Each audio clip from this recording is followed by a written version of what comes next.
Isang mabuting Martes ng muling pagkabuhay sa inyong lahat. Ito po si Bishop Chito Tagle ng Diocese ng Imus, bumabati sa inyo dito sa Kape at Pandasal. Pagdasalan po natin, lumabas na tayo sa ating mga libingan. Bagamat nakakatakot at nakalulungkot ang libingan, gusto naman nating manatili roon. Hindi ko po tinutukoy ang pagdalaw sa puntod ng mga mahal sa buhay na namayapa na. Hindi ko rin po iniisip ang mga magnanakaw ng damit at alahas ng mga nakalibing.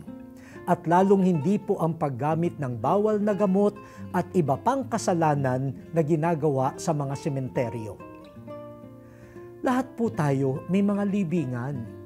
Nalibing tayo sa puntod ng galit, puot, pagseselos, ambisyon, paghihiganti, pagkamatapobre, korupsyon, pandaraya, bisyo, kalaswaan at marami pang iba. Kung bibilangin ng bawat isa sa atin ang mga puntod niya, siguro lahat tayo ay may memorial park na sa ating puso. Nabuhay ng muli si Jesus. Nagtagumpay na ang pag-ibig at buhay ng Diyos laban sa ating mga nakamamatay na kasamaan. Sumama tayo kay Jesus palabas sa mga puntod.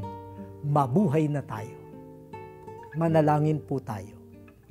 Salamat Jesus sa pagkabuhay mong muli. May pag-asa kaming makalabas sa madidilim naming puntod tungo sa liwanag ng buhay. Amen.